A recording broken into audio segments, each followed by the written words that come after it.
قرآن مجید فرقان حمید اللہ رب العزت کی طرف سے نازل کردہ یہ کتاب ہے۔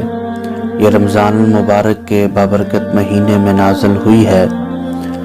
فرمایا کہ جس طرح انسان اس چیز کی کوشش میں رہتا ہے کہ ہر انسان یہ کہتا ہے کہ میرا حق ادا ہونا چاہیے، اگر اس کا حق ادا نہ کیا جائے تو انسان مطالبہ کرتا ہے کہ میرا حق ادا ہو۔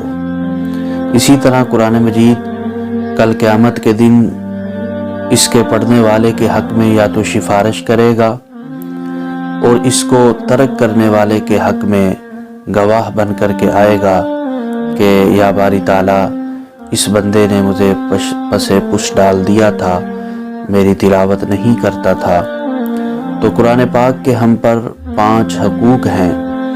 اگر ہم ان 5 حقوق کو ادا کر رہے ہیں تو ہم اللہ رب العزت کا شکر ادا کریں۔ اگر ان 5 حقوق میں سے کسی حق کے اندر کمی ہے، کوتاہی ہے، تو ہم کوشش کریں کہ آئندہ سے ہم ان حقوق کو ادا کرنے والے بنیں، کیونکہ کل قیامت کے دن یہ ایسے حقوق ہیں کہ قرآن مجید نے ہم سے مطالبہ کرنا ہے کہ یہ حق میرے ادا نہیں کیے گئے۔ سب سے پہلا حق قرآن مجید کا یہ ہے کہ اس پر ایمان لایا جائے۔ ایمان کیسے لانا ہے؟ کہ اس کے اندر جو کچھ لکھا ہے یہ اللہ رب العزت کی طرف سے نازل کردہ ہے، اور حضور نبی کریم صلی اللہ علیہ وسلم پر یہ کتاب اتری ہے۔ اس کے اندر جو کچھ لکھا ہے یہ حق ہے، سچ ہے، اس میں کسی قسم کا کوئی شک، کسی قسم کا کوئی تردد نہیں ہے، اس میں کسی قسم کی کوئی تبدیلی واقعہ نہیں ہوئی ہے۔ اس بات پر ایمان لے کر کے آنا۔ بعض حضرات تو یہ فرماتے ہیں کہ قرآن پاک پر ایمان لانے کا مطلب یہ ہے کہ ہم قرآن مجید پر اس طرح کا ایمان لے کر کے آئیں کہ اس کے اندر اللہ رب العزت نے فرمایا وَمَا مِن دَابَّةٍ فِي الْأَرْضِ إِلَّا عَلَى اللَّهِ رِزْقُهَا، کہ اللہ رب العزت نے تمام کے تمام جو مخلوقات ہیں ان کے رزق کا ذمہ اللہ نے خود لیا ہے۔ تو ہمارا ایمان، ہمارا یقین یہ ہونا چاہیے کہ بھئی قرآن میں اللہ رب العزت نے فرمایا ہے تو اللہ رب العزت ہمیں ضرور رزق عطا فرمائیں گے۔ اسی طرح اللہ رب العزت پر توکل، اللہ رب العزت پر بھروسہ، اس قرآن مجید کے اندر جتنے احکامات ہیں، جتنے مسائل ہیں، ان تمام پر ہمارا پختہ یقین ہو کہ اللہ رب العزت نے جو کچھ قرآن مجید میں ارشاد فرمایا ہے وہ حق اور سچ ہے، اور ان پر ہمارا یقین پکا ہونا چاہیے۔ تو اس لیے قرآن مجید پر ایمان ہمارا پختہ ہونا چاہیے۔ اگر ہم قرآن مجید پر ایمان لے کر کے آئے ہیں تو ہمیں اللہ رب العزت کا شکر ادا کرنا چاہیے، اور الحمدللہ ہم قرآن پاک پر ایمان رکھتے ہیں اور ایمان لے کر کے آئے ہیں۔ اس کے بعد اس کا قرآن مجید کا دوسرا حق یہ ہے کہ قرآن پاک کو پڑھا جائے جس طرح کے پڑھنے کا حق ہے۔ قرآن مجید کو پڑھا جائے جس طرح کے پڑھنے کا حق ہے۔ کیا مطلب؟ مطلب یہ ہے کہ قرآن مجید کو تجوید کے ساتھ پڑھا جائے، قرات کی رعایت رکھتے ہوئے پڑھا جائے، جیسے قرآن مجید نازل ہوا ہے ویسے پڑھا جائے۔ فرمایا کہ قرآن مجید کو اگر ہم تجوید کے ساتھ نہیں پڑھیں گے تو ہم گناہگار ہوں گے۔ فرمایا یہ جو تجوید کا علم ہے، یہ تجوید کا علم سیکھنا یہ فرض کفایہ ہے، اور تجوید کے ساتھ قرآن مجید کو پڑھنا یہ فرض عین ہے، یہ ہر مسلمان پر فرض ہے، ضروری ہے۔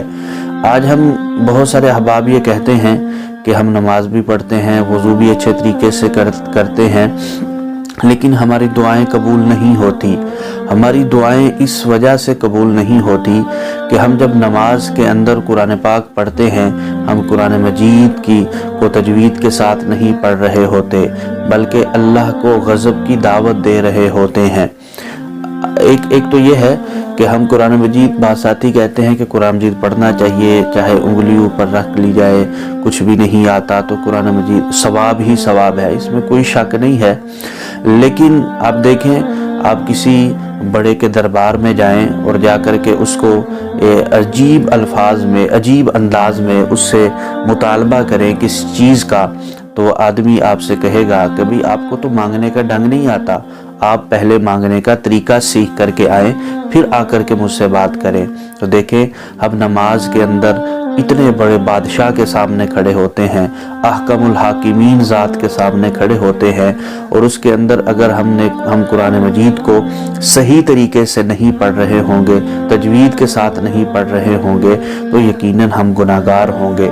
تو ہمیں چاہیے کہ ہم قرآن مجید کو تجوید، ایک تو یہ ہے کہ ہم سیکھتے ہی نہیں ہیں، اگر ہم سیکھ رہے ہیں پھر ہماری قرآن مجید کے اندر غلطی ہو رہی ہے، لہن جلی ہے، لہن خفی ہو رہی ہے، تو اس کے اندر اللہ رب العزت ہمیں معاف فرمائیں گے کہ ابھی ہم سیکھ رہے ہیں۔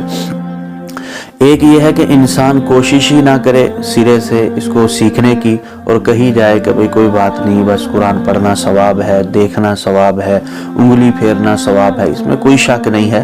لیکن قرآن مجید کو تجوید کے ساتھ سیکھنا اور پھر اس کو پڑھنا، یہ قرآن مجید کا حق ہے۔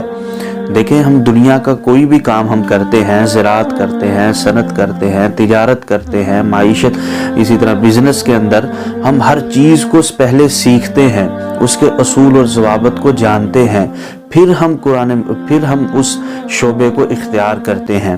اسی طرح ہم کوشش کریں کہ قرآن پاک کو ہم پہلے سیکھیں، اور سیکھنے کے بعد ہم قرآن مجید کو پڑھیں۔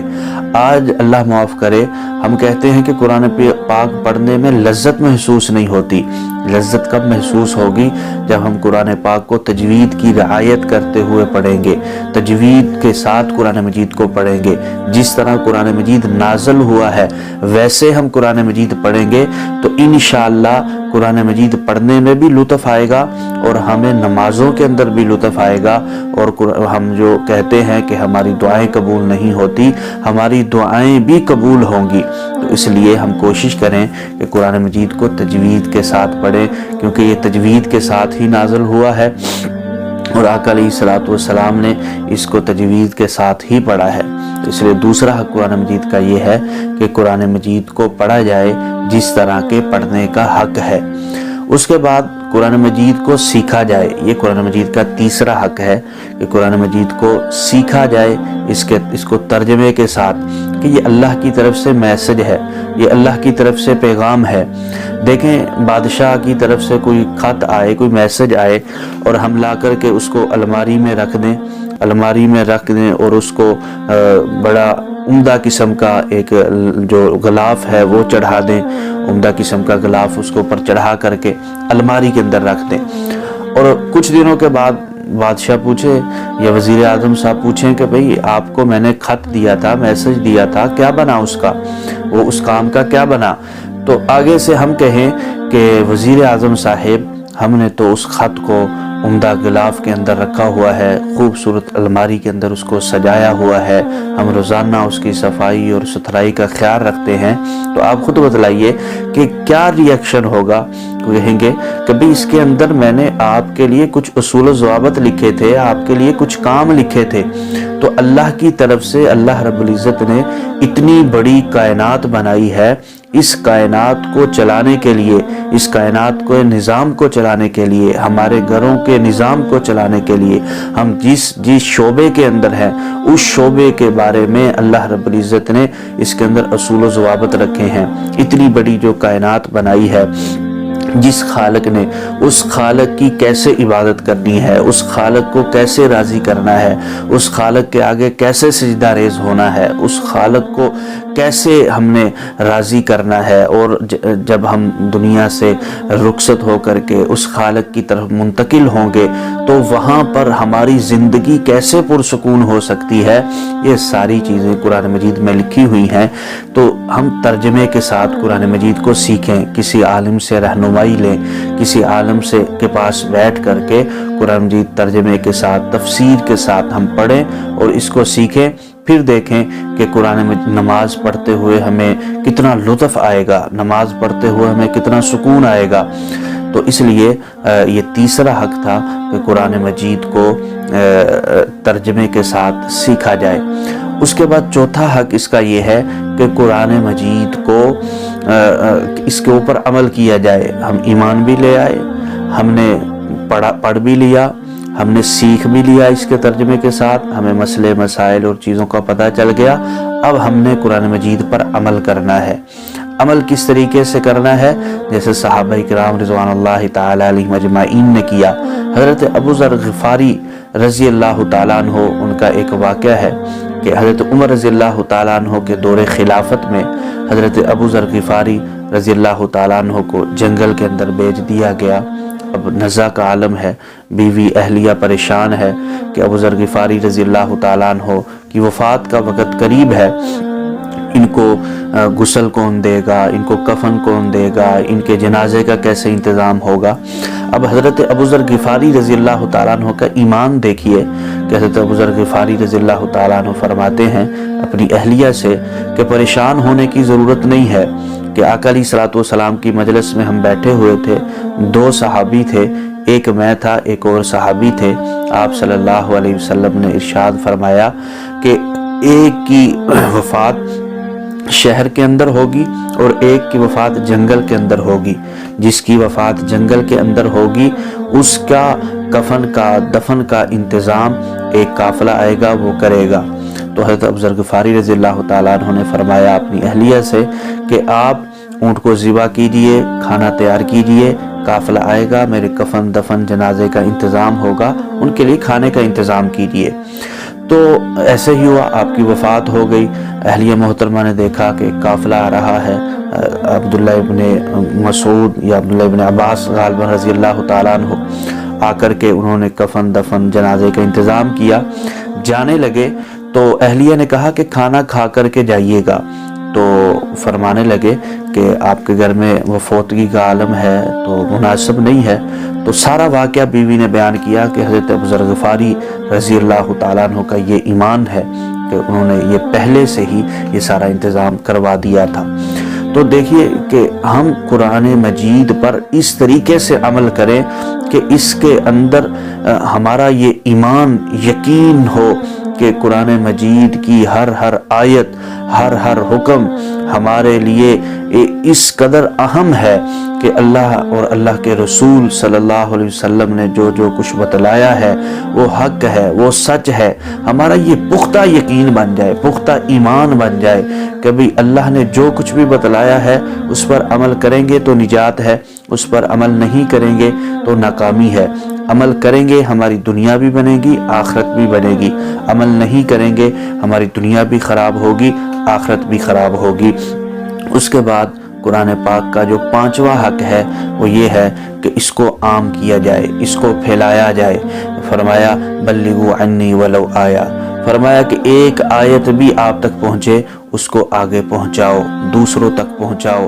آپ نے جو مسئلہ سیکھا ہے، جو آیت آپ نے سیکھی ہے وہ آیت آگے دوسروں تک پہنچائے۔ جس پر آپ نے ایمان بھی لے آئے، آپ نے اس کو پڑھ بھی لیا، ترجمے کے ساتھ سیکھ بھی لیا، پھر عمل بھی کر لیا۔ اب آپ کا کام ہے کہ اس قرآن کو خوب پھیلاؤ۔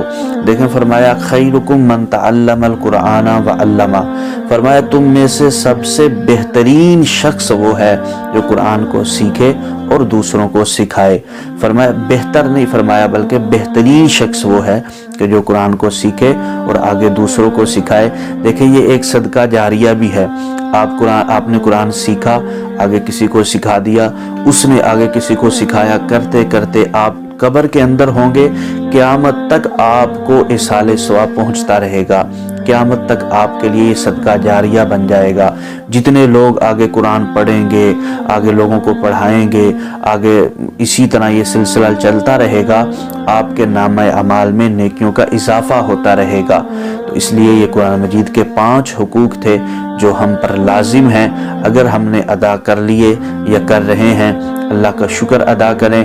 اگر ان میں سے کسی کے اندر کمی یا کوتاہی ہے تو ہمیں چاہیے کہ ابھی سے ہم توبہ استغفار کریں، اللہ سے معافی مانگیں اور آج سے عہد کر لیں کہ ہم ان 5 حقوق کو ادا کریں گے۔ اگر ہم نے ان 5 حقوق کو نہ ادا کیا تو کل قیامت کے دن یہ قرآن مجید ہمارے حق میں گواہی دے گا کہ یا اللہ انہوں نے ہمیں پس پش ڈال دیا تھا، یہ میری تلاوت نہیں کرتے تھے، انہوں نے میرے حقوق کو ادا نہیں کیا ہے۔